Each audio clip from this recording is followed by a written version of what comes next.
Hi, I'm Jed. This is going to be an Infinity Slayer challenge on Adrift.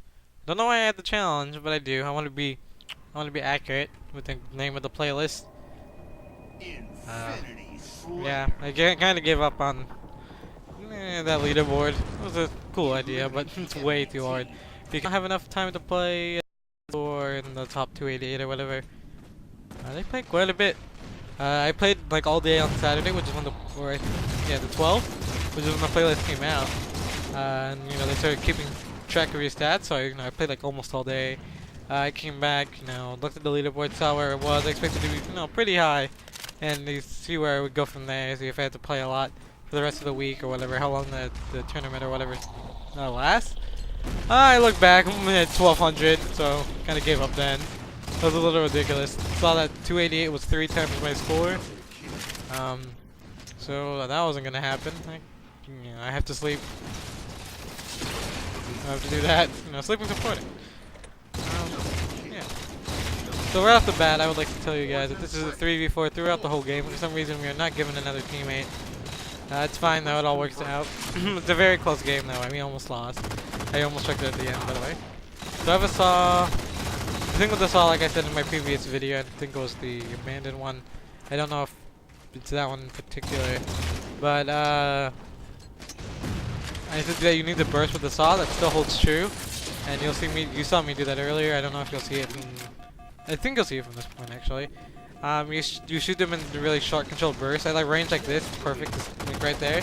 I killed them a lot faster than I would had I held the trigger, and I was able to get that kill and assist. Here, close range, I would say just hold it, because the spread won't really affect it, and it's always easier to do. It's not really hard to burst. They die so fast with the burst, really. It's not annoying, and the kill is is a lot faster than the normal. Or the BR, the DMR is 5-shot, so you don't really have to worry about, exact pacing to beat a BR or DMR when the fair fight. When you both see each other at the same time, you'll generally just beat it as long as they don't get behind a wall. So, on the other side, if you're against the saw, what you want to do is you want to get around the corner and peek shot, because it's going to be hard for them to land too many shots because it's an automatic weapon and all that. You can just get a burst out, hide again. It's what you need to do. You don't want to be too predictable when you're peek shotting, which, if you don't understand what that is, it's not a very difficult concept. You just kind of hide behind a wall, peek out, which is where it gets its name from, for like a second, like barely around the corner of a wall. Shoot a couple times or just once, your choice. Depends on the situation, I guess. There's no one way to do it, just kind of feel how they're playing. Poke out for a little bit or more if they're missing shots is how I would say to, kind of judge what to do.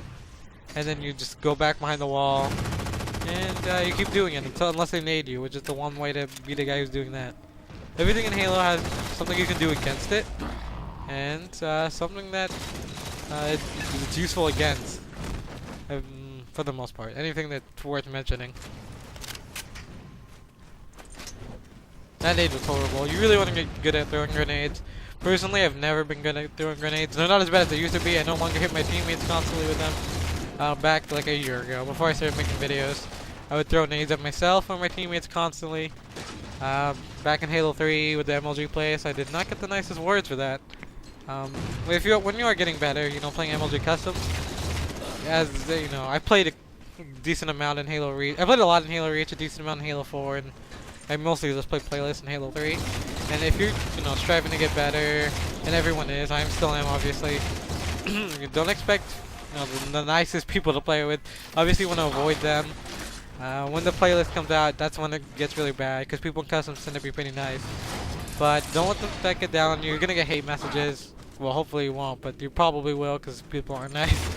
And what I like to do is just ignore it. Honestly, it is just a video game at the end of the day. I know you want to take it seriously, but at the same time, you shouldn't get down on yourself outside the game. Just kind of after it's all over. It's a video game, especially playlists. And online in general, you shouldn't take it all too seriously. You shouldn't take it too much to heart. At the very most, you should be like, okay, I need to play better, I need to get better. Yeah, that's my pep talk. My encouraging speech, I guess, maybe. I pick up a beam rifle. I don't do a lot with it, unfortunately. I like getting sniper rifle ordinances. They're fun to use. That was a nice shot. I should have pushed him, but I was too scared he was gonna nade. Obviously, he didn't end up nading. He was smart about it. He ran away. He realized I did have the position advantage, and I did have a beam rifle. Right here, I didn't expect those nades to be so spot on. I should use my thruster pack. You have to remember you do have sprint and thruster pack. I do forget sometimes. It's like, oh yeah, right. I could have easily lived there and kept my beam rifle.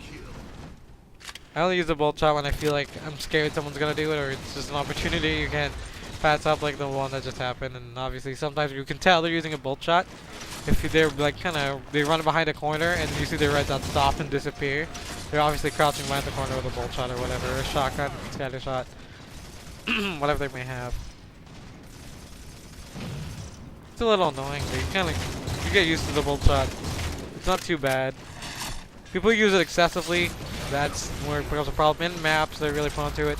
Adrift is kind of prone to bolt shots, but at the same time, there's a lot of ways to get around. There's a lot of wide turns. You can take wide turns a lot on this map. There aren't too many bad lifts. There's the two lifts that go from the bottom middle area to, I don't know what it's called, the inside hallways or whatever. I do not know the call for this map too well. Sorry if my voice sounds weird. I'm not really sure. Sounds weird in my head. Might sound weird not in my head.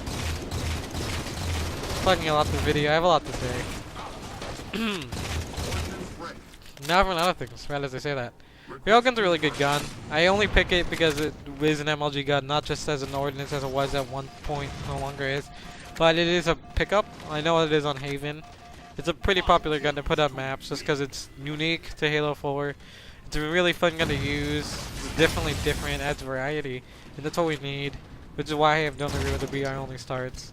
I think it's not a good idea. I think we should have BR, DMR, and then from there, just figure out what's broken. If the light rifle feels broken, which I don't think it is, you can take that out. The assault rifle's not very good, so I don't, you could keep that in. It doesn't really matter to me. It's just to attract new players. It's not like anyone's gonna use it and do good with it. It's a very limited gun because it's not precision. Halo makes it so precision guns, or people who use precision weapons get advantages, so shouldn't be a too big of a deal. This game's almost over. I luckily, I picked it up at the end, made sure we're gonna win. It doesn't matter if you're going negative, you can still change it all. If you win, your negativeness doesn't matter. And you can pick it up and win for your team. So that's the end of the game. Please like, comment, or subscribe if you enjoyed. Bye bye.